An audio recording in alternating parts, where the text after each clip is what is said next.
Life is good, is definitely okay, comfortable, but they once had a dream, and now it remains a dream.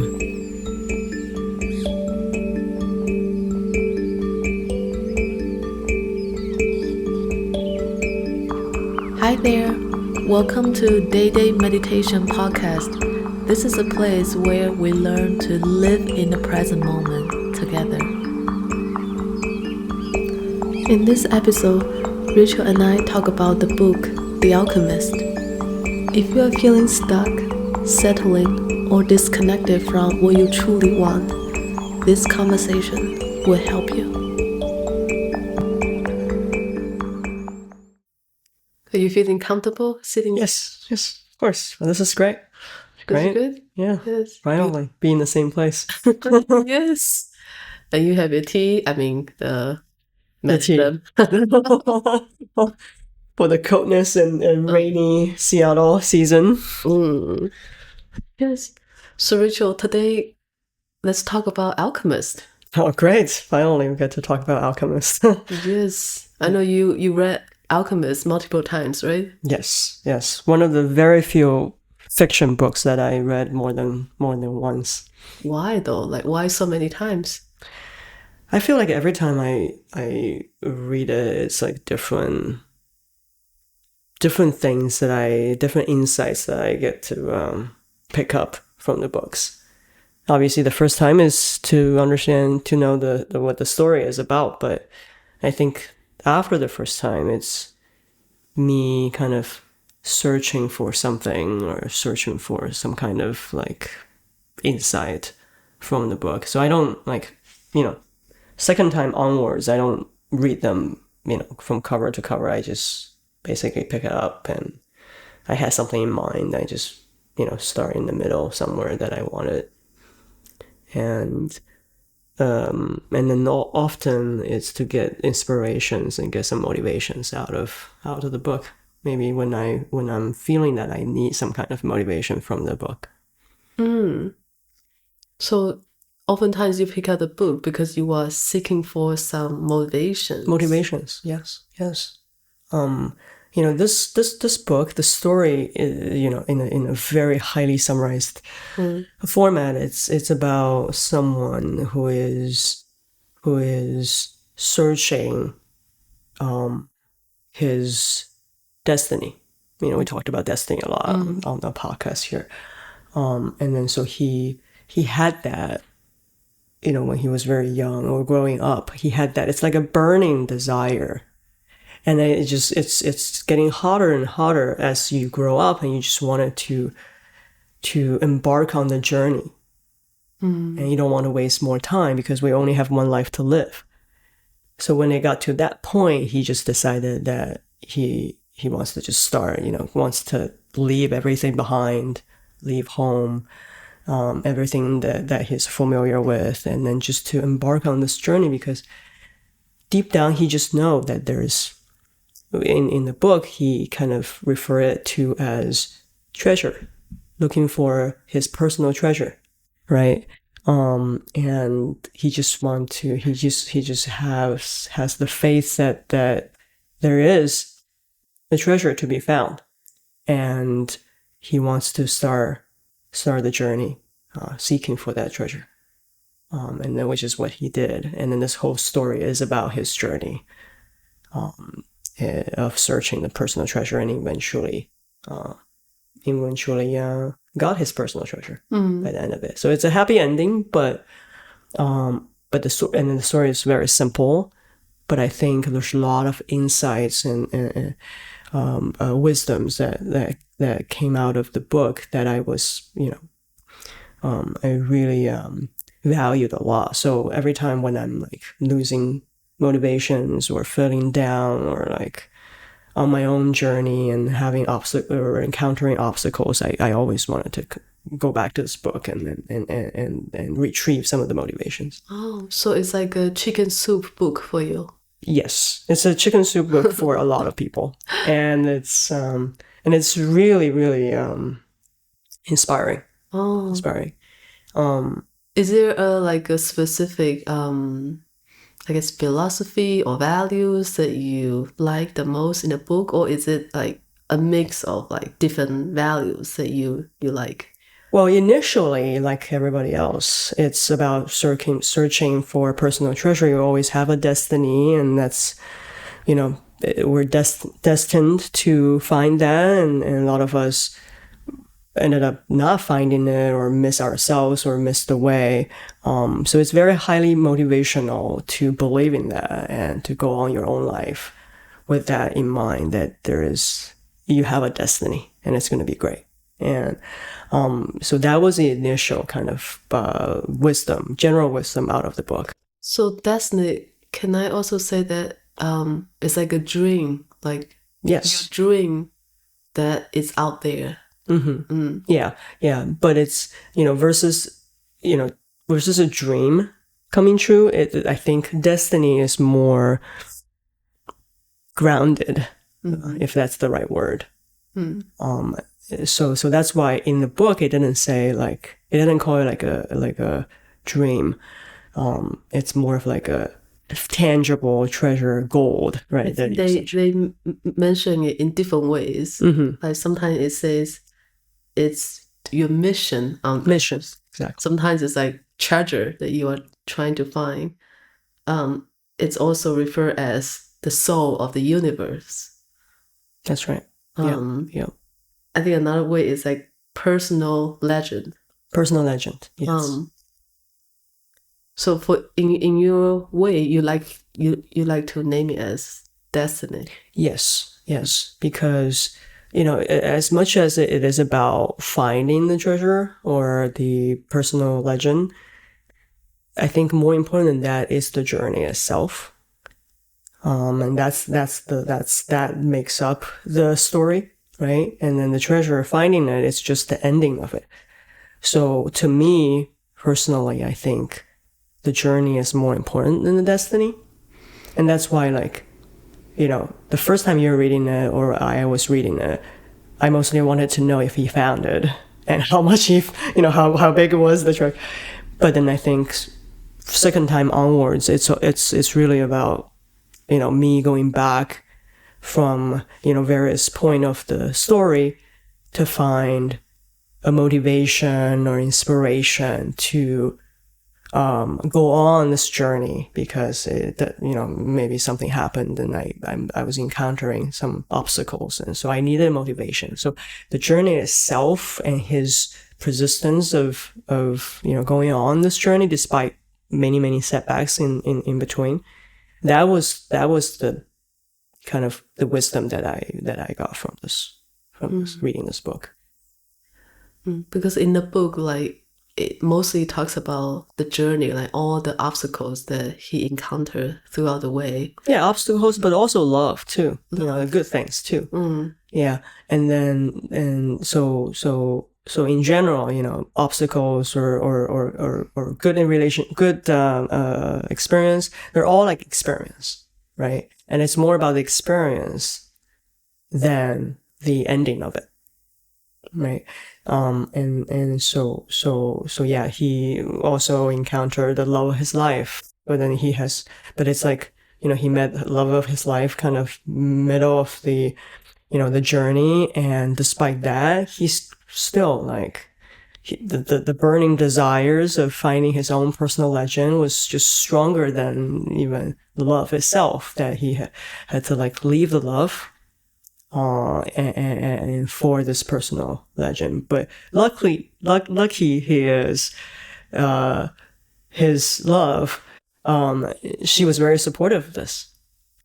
She was like, I will wait for you, and your achieving your destiny means more than you just staying with me here. So that was another wisdom from this book that I was very inspired to, is from this love of more of between two people, and to more of an unconditional love, that you're supportive of each other's burning desire and dream of their own destiny, if that destiny means not being with you. You're still being supportive of that because, achieving that is, I guess, more meaningful in life is for someone to achieve their destiny. So the destiny and the dream is more important than romantic relationship. That's what I was inspired to understand here too about that. That's more one-sided towards the person here, but in terms of the unconditional love from the other person to be supportive, so supportive of you achieving your destiny.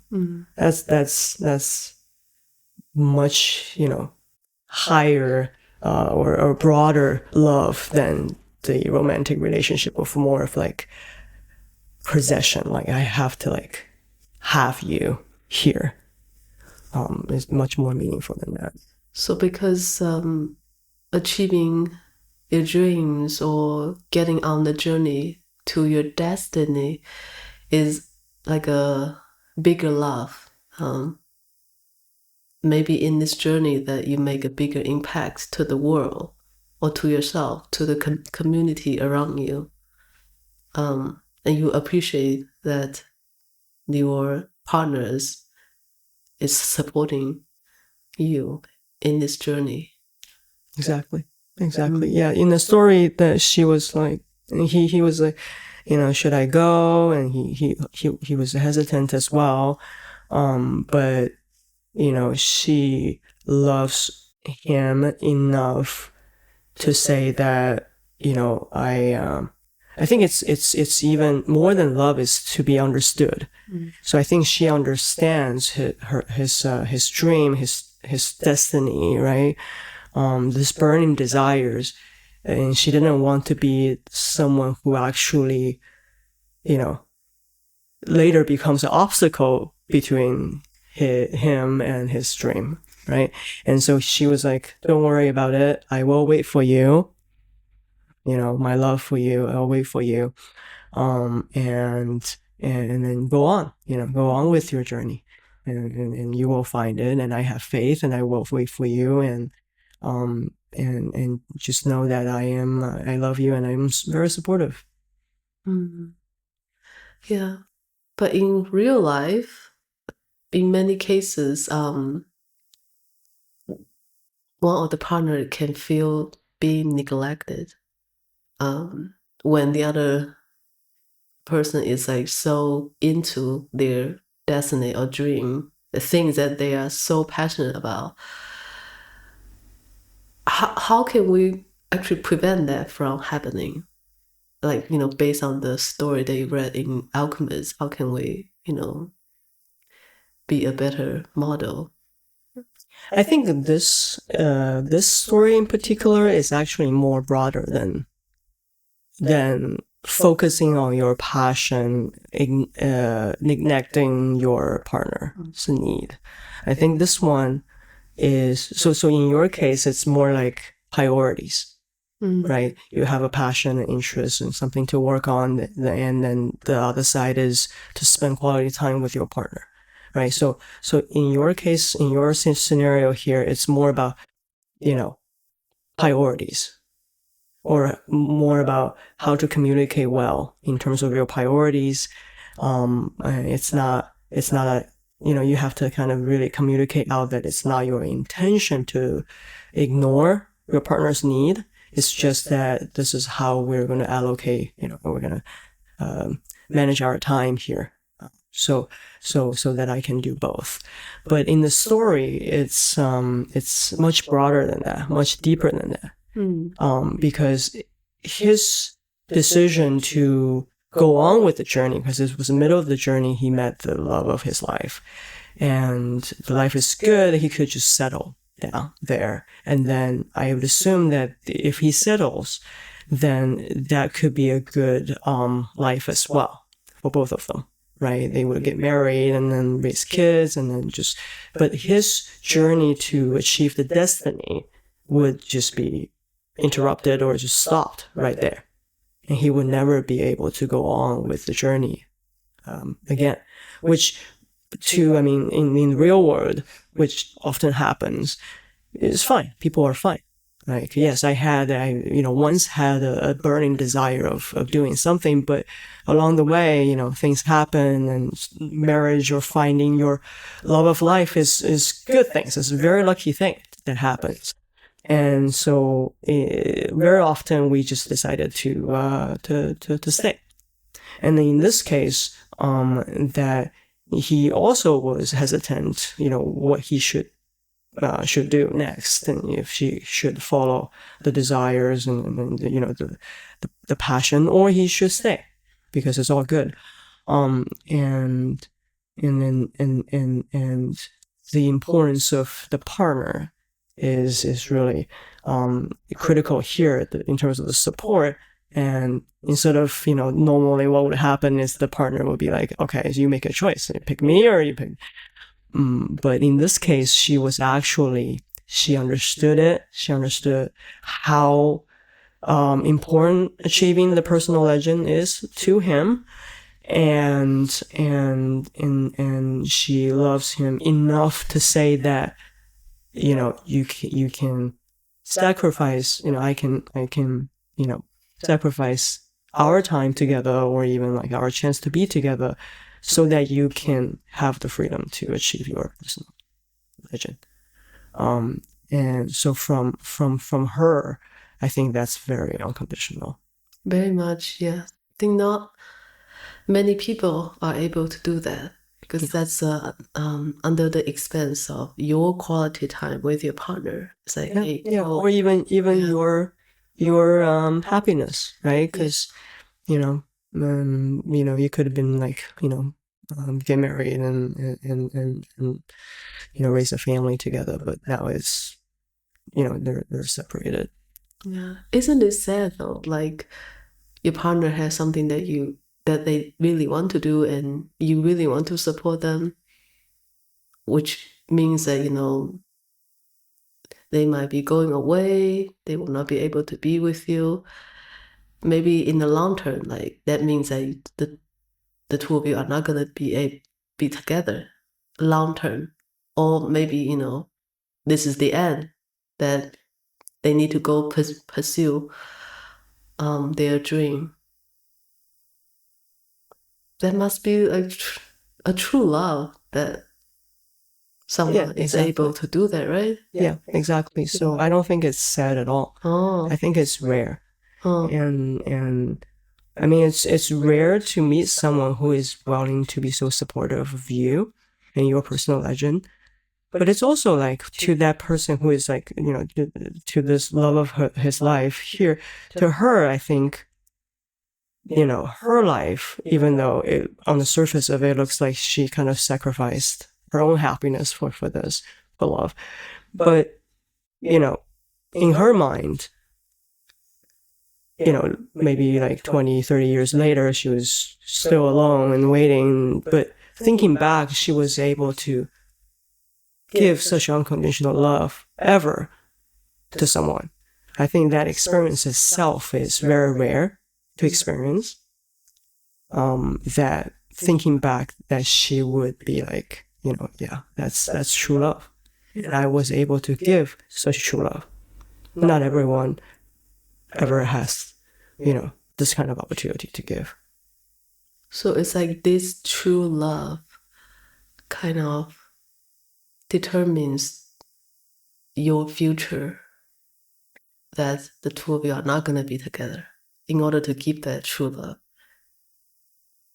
Because it's because she understands it, and that's just, it's just so much more meaningful and broader love than simply just being together. The opportunity to be together. It goes beyond that, right? And yeah, it's rare. It's rare for someone to receive unconditional love, and it's also rare for someone to give unconditional love. And I think it's more rare that you would have an opportunity in your entire life to give unconditional love.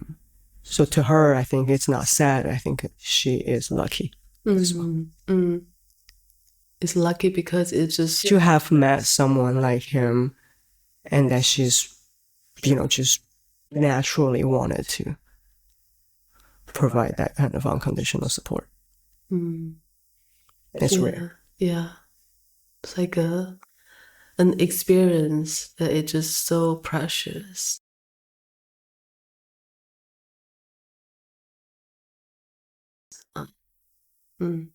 Exactly. Then, Rachel, I'm curious, like, how do you interpret this? Like, in the book, it says the secret of happiness is to see all the marvels of the world and never to forget the drops of oil on the spoon. I'm trying to kind of understand, like, the happiness that is discussed in the book.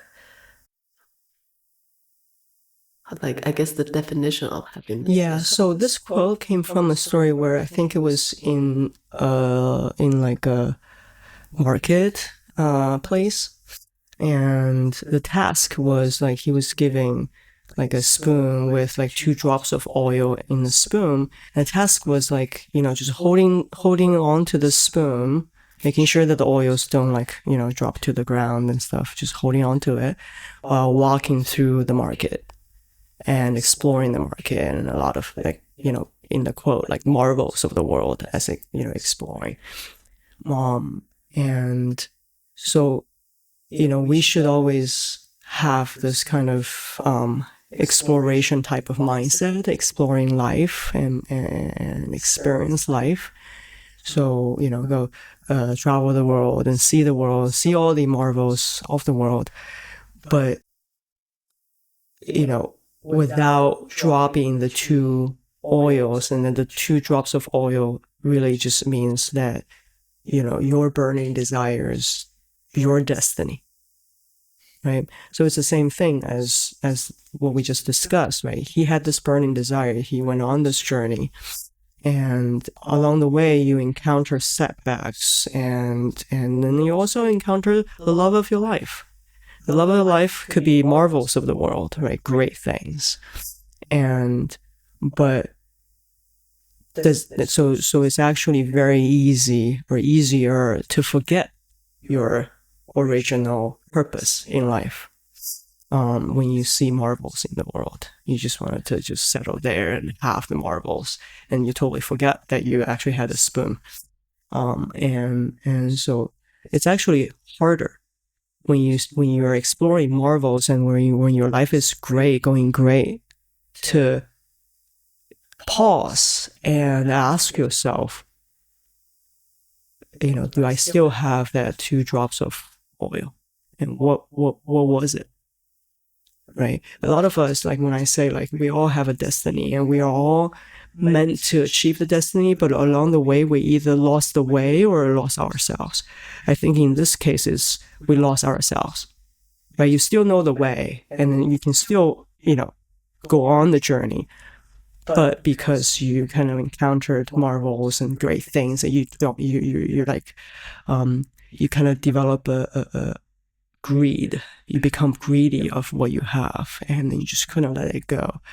And you just settled, in that sense, that you're just going to stop this journey at this point, and then just to settle down and stop here. And that's when we lost our way, ourselves in this journey. Yeah. So the drops of oil on the spoon is kind of a symbol of destiny. Your burning desires to achieve it, Yeah. whatever that is, The burning, whatever that means to you. Yeah. Yeah. The desire, the mission, the dream. Yeah. Right. Your personal legend. Yes. So it's like, that's the secret of happiness, like to be able to see the marvels or the experience things along the way. At the same time, don't forget about your mission, your destiny. Exactly. Yeah. That's real happiness, is being able to do both. and regardless of what will happen or what happened, and I mean, things that happen to us will have impact on us, right? And then sometimes we just forget what was so important to us before. So yeah, the I think the wisdom here is don't stop exploring either, right? Be open-minded, be open to exploring the marvels, but at the same time, not forgetting the 2 drops of oil, right? So it's not like, laser focus on the 2 drops and just don't explore at all, right? No distractions, and just, but it's the ability to do both. Mm. Yeah, and I'm curious, like in the book, The Alchemist, there were so many distractions along the way, and even him, I think his name is San Diego, right? San Diego, yeah, yep. San Diego, has a thought of giving up.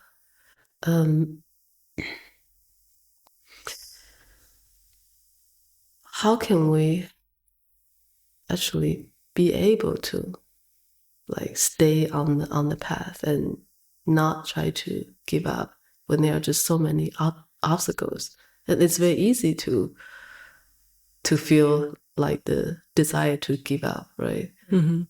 Yeah. I kind of talked about it. We talked about it kind of on prior podcasts as well, is to it's very important to stay connected with your heart, because that's where, kind of your burning desire is from. And our heart can be lying to us sometimes, right? And then so to always just connect with your heart, talk to yourself, to keep that connection fresh and strong is very important, especially when you encounter setbacks, and that can take a while to recover. You sometimes you actually forget to connect with your heart and forget about what your mission was, and maybe temporarily becomes less important than maybe surviving the current situations or overcoming the current setbacks. And on the other hand, you might encounter um, uh, distractions in terms of like good things, right? Because one of on the journey, one of the story was that his money was stolen, so he had to like stay and find a job, and he found a job at the local store. So he was working there, and he was doing great, making a lot of money, and people like him as a salesperson there, and the store owner likes him. So he was actually making a lot of money than before. So that's a good thing, but it's also a distraction, right? So then after a while, a lot of people would just, disconnected from their heart, from their mission. And then they gradually and sometimes even brainwash themselves into like, this is great, this is good, this is way better than my life before I embarked on this journey. So maybe this is what it meant to be. Maybe that's my personal treasure. Right? That's maybe this is my destiny. It's definitely better than before. And so that's one, like, an example of when your heart is lying to you, or you're not really truly like connected to your heart, right? A lot of people, like, in reality, it happened to a lot of people, right? People just settled. And then 20 years later, when people ask you, why are you here, and are you happy? And then they always just talk about like, life is good, is definitely okay, comfortable, but they once had a dream, and now it remains a dream. And then they always just, in their free time, wonder what could have been if I left for my, embark on the journey instead of stay. Right. So, in reality, a lot of people at the end of their life, it's never about like how much money I made or, things that awards that I got, no one was like, at their deathbed was like, oh, can you just bring me the trophy? I want to see the trophy one more time. Right? No, none of that. I think in most cases, people are just thinking about, the last breath before they took the last breath. They always just think about things that could have been, things that they could have done, instead of these other things. So,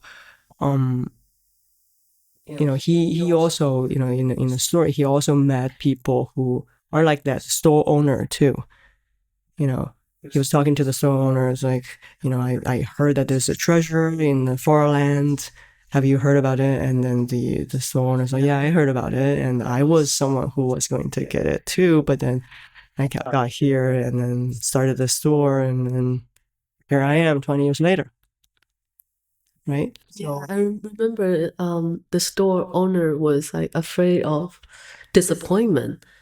And he actually decided that yes, I had dreamed, but because of the disappointment that he doesn't want to face, so he's okay with not achieving the dream. Exactly. Yeah. Everyone. So it seems like, everyone had a dream, but only San Diego got it to the end. Right. And so that's why, like, I reread this book to seek motivation. Is that very often than not, we settle. And personally, myself, I don't want to settle. I also believe in my own destiny. But along the way, I have also encountered situations that the status quo could be just great. Sometimes you start talking to yourself, you're like, hey, you think it's settled, but to most people, this is their ideal life. In a lot of situations, so that's when you become disconnected with your heart. And I don't want to be in a position by the end of my life and having regretted that I didn't go on. Yeah, and that's under the assumption that we find the destiny already. But oftentimes people don't know their destiny. And is there like places in the book that talks about like how to find destiny in the beginning? It's this book is religious in some way, and also this central theme of following your heart and understanding your heart. So in terms of where the destiny comes from, it comes from your heart. Okay, so being able to listen to your heart is very important. In the book, there was an incident early on where he received 2 stones, one black and one white, 2 stones in a bag, and I think it's the older gentleman, the wisdom guy, kind of give it to him. And he said, if you embark on this journey of searching your personal treasure, and if you encounter situations where you don't know what to do, this can be like a random kind of like a selection for you, right? So then if you encounter a situation and be like, it's a yes or no questions, and you just pull out this and then you pull out the stone, right? The stone will tell you, no, like for example, if it's black, it's a yes. Then you just follow this. And so he was like giving him like what you're asking, kind of giving him an instruction, right? To help supposedly. But quite interesting is that this whole time he encountered a lot of situations. He only used it. I think he never used it, or he never used it. once. And I think it was like falling through his like pockets or something. And because like there's a hole in his pockets, so it wasn't actually useful, but he always thought that he had that, as if he encountered situations he could have that backup plan, but he had never ended up using it. And I think the lesson of the story is that he was always trying to connect to his heart, and he was actually following the heart. So there was always a voice guiding him through. So it's like in the beginning, like automatically he knows the destiny, right? The personal legend. Well, he has a burning desire. He just it was so burning that he just like, I have to leave, right? But that's all he had. There's no plan. There's no blueprint or map of where he's going. He just knows like far to the east that you can. So he was just like heading that way, right? Along the way, he would ask people, "Have you heard about this? Have you heard about this?" And then kind of, but somehow there's a voice, and somehow that's why like I believe in destiny too. Somehow there is a guiding force that, at any point on this journey, probably it would always look like that's the end, right? And because immediately, I think immediately after he started this journey, his money was stolen. And then immediately he started working at this shop because he needs to pay back. And he worked there for years. And then that burning desire really led him to go on this journey. And then even like by the end of it, so this is a spoiler, right? So by the end of it, he got to like Egypt and then the pyramids, and he, literally like thought that was where the treasure was buried. And then he dug it out and there was nothing. I was so disappointed. It was so hurtful to know, right? Like you spent and you believe you had this faith, right? Like at some point, the only thing that he has was faith. There's no tangible evidence. But right, if it's a happy ending as everyone wished for, then he should have funded he should have found the treasure there, but no. And he was like digging up, and there's like other people who's like, "What are you digging?" And then must be treasure. So then they started like eating him up and then digging it out and themselves and trying to like get the treasures all for themselves, and they were gonna kill him. But interesting enough that there wasn't the treasure. So in a way that it's definitely not what he wanted, but in that situation, it's what he wanted, because if they found the treasure there, then he would be killed, right? There would be no purpose. But because they did it, and they thought that he might actually know, so they kept him alive, and that kind of gives him an opportunity to live and be able to come back. So spoiler alert, he actually got to the destination, but there was no treasure. Just think about that. Like how disappointed that is. How much regrets immediately. Just, like, oh, I should have stayed. I should have stayed in that store just making money and making a good living. I should have stayed with the love of my life. Now I'm like, with nothing and no treasure, and my life is threatened, and what is the point of this whole thing? Right. So it's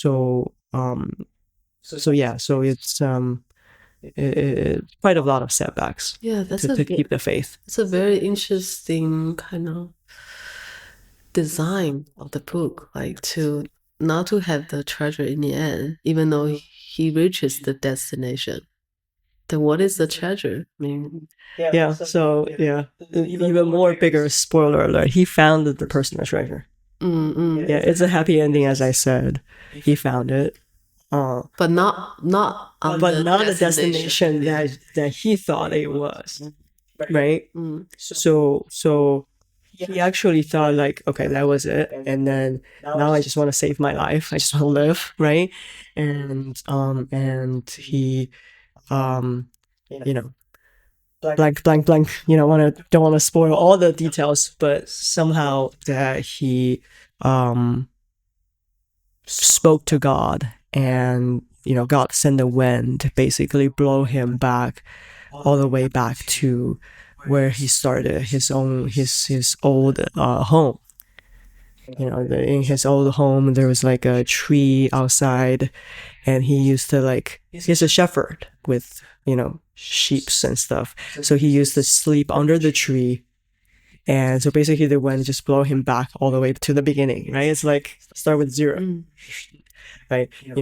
Many years later, all these encounters, almost lost his life, no treasure, back to the beginning, same tree, and this time no sheep. No sheep and nothing. It's just completely lost the entire, and then found the treasure there under the tree.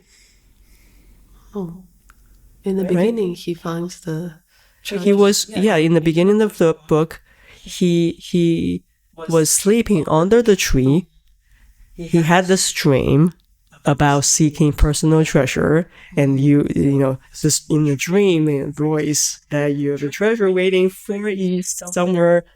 And then waking up, he embarked on this entire journey and all these experiences, and got to the pyramids and almost got killed, and didn't find anything, blew back to the beginning, as if nothing had changed, and now he just has nothing at all.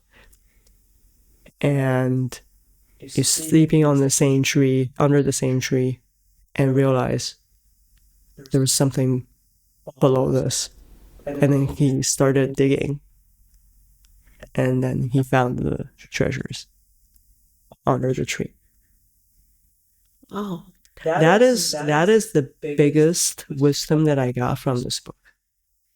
The destination part, believing that, and the journey and everything, there's a lot of insights from it. But this treasury under the same tree, you would just ask yourself,